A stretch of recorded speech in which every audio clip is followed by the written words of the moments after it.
Alright, so this is how I would train MMA as a beginner if I had to start all over again from the beginning, when I had no access to like an MMA gym, or even if I did have access to a gym, right? This video I'm just going to cover how I would redo my training if I had to restart everything all over again, okay? Firstly, my old way of training. So, my old way was that I did everything together. So, for example, I started training Muay Thai, boxing, I did gym, and then I also wanted to, like, get good at jiu-jitsu, BJJ, and then I also wanted to learn wrestling, and then I wanted to also learn MMA, right? All of it, I just put all of it together. I tried learning every single thing, but what happens when you start doing this is that you don't make much progress in either area because you're trying to prioritize many different areas, so you're literally making this much progress in multiple different areas.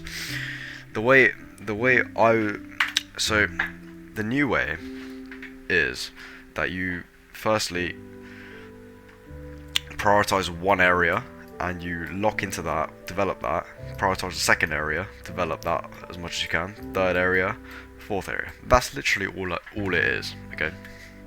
So the way I would do it if I had to do it all over again is that I would condition my body first and then learn martial arts after that individually, right? So how does that work? So for example, what I would do is that if you're a beginner, right, if you go 3 months just strength and conditioning, I think 3 months is like a good time, right, where you literally just do strength and conditioning, and I'll tell you how to do it in the next slide, right? So that your body's coordinated and you've got the strength, the power, the cardio, all of this, right? If you try and improve strength and conditioning first before you even start MMA, you'll have an advantage over someone just starting MMA and doing that for 6 months, for example. So what this basically means is that, say if you do 3 months of S&C and 3 months of MMA, right? Like that. And then there's like another guy who's done 6 months MMA, right? This guy, I personally believe that this way would get you further into the sport because you're less likely to get injuries, you're going to be stronger, you're going to be more like, more athletic than the guy who's just trained MMA as a skill, right? So I think the first thing you should do as a beginner is try to develop your strength and conditioning, because most people have like a lack of muscle anyway, right? A lack of muscle, a lack of strength. I think if you develop that, you will be really prepared for MMA, and also cardio as well. That's a big part of it, cardio.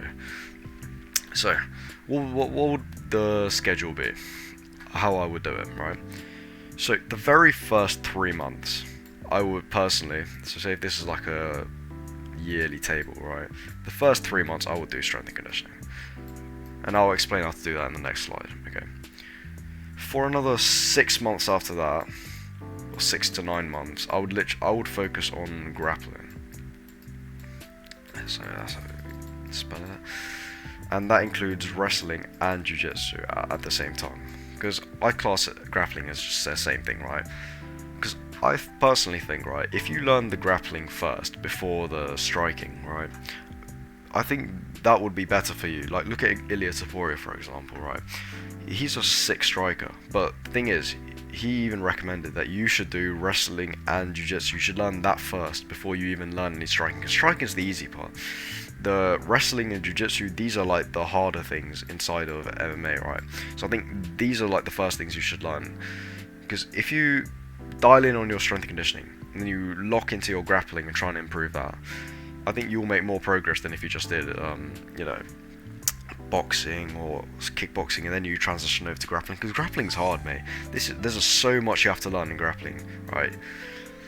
And then after the grappling, I'd say do about 3 to 6 months of striking. So striking, there you go.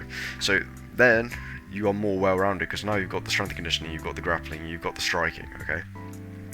So what should you do once you complete like an S&C period? You go to grappling, and then from grappling you go to striking. Should I still train grappling in these periods? Yeah, I would say train it once a week though, and then the rest of your sessions let it be striking. For example, when you transition from strength and conditioning to grappling, train S&C 1 to 2 x 1 to 2 times a week, right?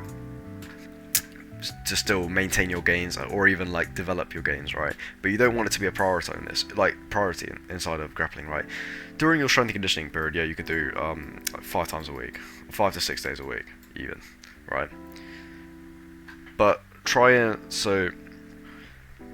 minimize the time. This is called a minimum effective volume, MEV, so that you're just maintaining all your gains. You're not losing progress. You're not losing your strength or muscle you've developed during this season, right? So I would say, okay, once you get into your grappling season, train 1 to 2 times a week, and then once you get into striking, right, I'd say stick to 1 times a week SNC, and then also do 1 grappling session a week, one or two, okay, just to maintain the gains, and then make striking the biggest priority. So do about maybe 5 to 6 sessions of striking. So that includes boxing, Muay Thai, kickboxing, you know, Muay Thai, you get the point, right?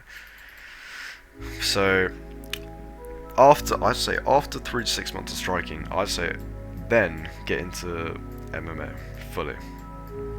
So then start learning how to mix it all together, and you could do that for about, I'd say 3 months is a good period, right? So the concept I'm describing here is called essentialism, but the main thing I want to try and make you understand is that you should train SNC first before doing any sort of, you know, MMA training, because it will get your body conditioned. You'll be stronger than anyone else who's just started doing MMA, right? So what should you do for the SNC? So I'll say focus on developing strength, and then also hypertrophy as well. You can also, one last thing is that endurance. So these are 3 areas you should really focus on, right? Actually, also another bit I forgot is mobility, right? So these are 4 areas you should try and develop. So that. Mobility, strength, hypertrophy, and endurance, okay? How do you train all of these? So, strength, firstly, I'm just going to tell you, is that you're going to do squats, deadlift, bench, and overhead press, okay? These 4 exercises, all you need to develop strength. Do it at a low rep range, so keep it 3 to 6 reps. Make sure that you are training, this is like the rep range you're training to failure, right? On these lifts. So go as heavy as you can, but make sure it's light enough that you can do 3 to 6 reps to failure when doing these exercises, okay? And do about, you don't have to overdo the sets. I'll say do 3 to 4 sets. So basically all you do, so 3 sets of maybe 5 reps of like bench press, for example, okay? And do that for all of these. So make it into a routine, right? So for example, maybe say if these were like the days of the week, right? Monday, Tuesday, Wednesday, Thursday, Friday, Saturday, and Sunday, okay? Say if Saturday was just your rest day, okay? So you could have Monday as a strength day, Tuesday as a strength day. So you do squat and deadlift on Monday, and then you could do like bench and overhead press on Tuesday, right? This is a decent session, and then also add like a hypertrophy exercise. So I think for hypertrophy, good exercises would be stuff like still compound movements, right? But like pull-ups, for example, and then barbell rows, like, you know, incline presses, you know, just stuff to build muscle, right? But it's not like extremely isolated unless you have like a kind of a weaker muscle. But yeah, add that onto the end of these days, so you can literally just be 3 exercises like that, or 3 or 4. So you could have 2 strength exercises, 2 hypertrophy exercises. Or what you could do is have a separate day entirely just based on, okay, I'm gonna base Thursday on hypertrophy, and I'm gonna base Friday on hypertrophy, okay? So this is how it could work, right? So say if this is let's just say 1 day of training, okay? So you've got bench press as your first exercise, and then you've got overhead press as your second, you've got pull-ups as your third, and then you've got barbell rows as your fourth. This is a full upper body split that you could genuinely just do, and it's really good for your strength and hypertrophy in like the upper body, right? And then also you could add an incline press, so you could add like a little you know, these 3 hypertrophy exercises with these 2 strength exercises, and that's a way you could genuinely, that's like a realistic, like, you know, 1 session that you could have during this S&C phase, where you're not really doing much MMA training. Okay, so mobility, I'd say just do it on your rest day. Say if Sunday's your rest day, just do your mobility on this day, because you know, just helps. Like, it helps prevent injury, helps you a lot in fighting. This helped me a lot as well. Like, I've won a lot of competitions literally just based on how flexible I am. I've escaped positions. It's really helpful, so I recommend training your mobility. Endurance, also, I would say during this phase, right, when you're in like a strength and conditioning period, you don't have to do too much high intensity. So you might have heard of HIIT training, so it's high intensity interval training, but I think during this phase you don't really have to focus on it. I'd say focus more on aerobics, so, you know, steady state runs. Do maybe 1 run a week, maybe on like Wednesday, for example. This could be your running day, right? And then just go like 3k runs, 4k, 5k runs. You don't have to, like, you know, be a runner, but it's really good for your cardio. Just do any cardio you sort of enjoy, but keep it steady pace, 20 to 30 minutes, and yeah. So, oh shit, let's just break it down here. So, basically, let's say 4 days a week, strength and conditioning.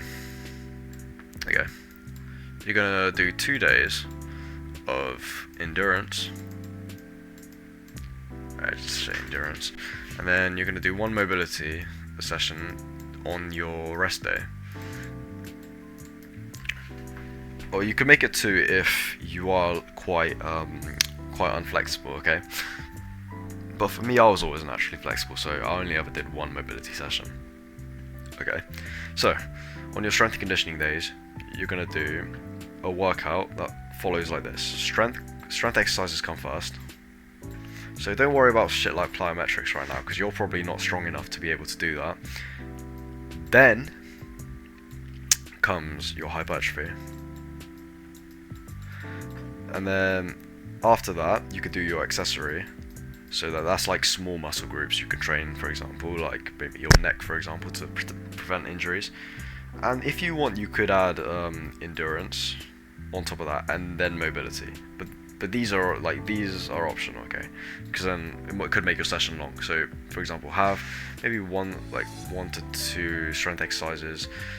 Do about 2 to 3 hypertrophy exercises, and then maybe have like 1 or 2 accessory, and then these are optional. You could have your endurance sessions on your strength days, or you could have it completely separate days. It's up to you. So I think during this strength and conditioning phase, right, it's good to build your aerobic base for your endurance. So focus on trying to improve your, what do you call it, like your VO2 max just from endurance, and your mobility, it will just, if you work on it, it will improve, okay? And if you want a video on mobility, I'll make you one. Just comment below, and then I will personally make you a video.